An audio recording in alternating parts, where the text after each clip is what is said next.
سمجھا کہ کوئی اور سانپ آ گیا ہے اور بڑے ہی غضبناک انداز میں اپنا فن پھیلا کر پھنکارنے لگا۔ تاجر عثمان نے بڑی پھرتی سے کمان میں تیر جوڑا اور اللہ کا نام لے کر تیر کو چھوڑا۔ سنسناتا ہوا تیر سیدھا جا کر سانپ کے فن میں لگا اور سانپ تڑپ تڑپ کر مر گیا اور چڑیا بچ گئی اور پھر اڑ کر تاجر کے قریب آ کر بیٹھ گئی۔ مگر یہ کیا، یہ تو ایک بہت ہی حسین جمیل پری کھڑی مسکرا رہی تھی۔ پری پھر نے کہا، اے آدمزاد، تمہارا بہت بہت شکریہ، تم نے میری جان بچائی اور میں پریوں کی ملکہ کی خاص کنیز ہوں۔ آج چڑیا بن کر سیر کو نکل آئی پر اس سانپ کے ہتھے چڑھ گئی۔ اگر تم نہ آتے تو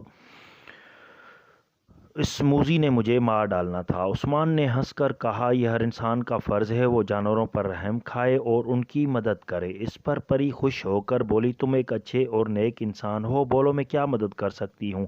اس پر عثمان نے کہا، میں روم کی شہزادی افشین کو جن کی قید سے آزاد کرانے کوہکاف جا رہا ہوں، تم مجھے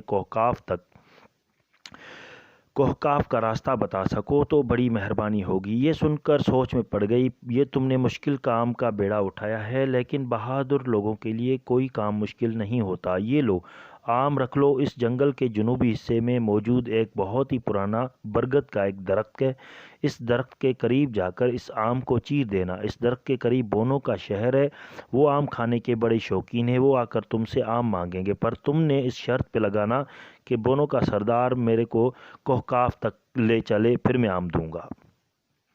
آج کل آم کا موسم نہیں ہے، مجھے یقین ہے بونوں کا بادشاہ مان جائے گا۔ اس کے بعد کیا کرنا ہے یہ تجھے بونوں کا بادشاہ ہی بتائے گا۔ عثمان نے پری کا شکریہ ادا کیا۔ اس پر پری نے اپنے پروں میں سے چھوٹا سا پر توڑ کر دیا اور کہا، جب بھی مشکل میں پھنس جاؤ اس پر کو اپنے بالوں میں لگانا، اس ہی وقت میں آ جاؤں گی۔ پھر جب پری چلی گئی تو عثمان اٹھا اور اس برگد کے درخت کو ڈھونڈنے نکل پڑا۔ عثمان جب وہاں پہنچا تو اس پر پری کی ہدایت کے مطابق آم نکالا، اسے چیرا تو ہر طرف آم کی خوشبو پھیل گئی۔ خوشبو بونوں کی بستی میں پہنچی تو بونوں میں بے قراری شروع ہو گئی اور وہ بونے بادشاہ کے ہمراہ سارے نکل پڑے، ادھر پہنچ آئے۔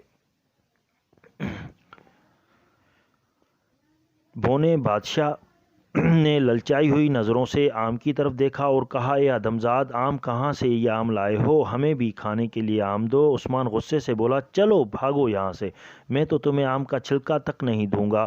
ہاں ایک شرط ہے، اگر مان جاؤ تو یہ سارا آم دے سکتا ہوں۔ اس پر بونے کے سردار نے جلدی سے کہا، شرط بتاؤ۔ عثمان بولا، تمہیں میرے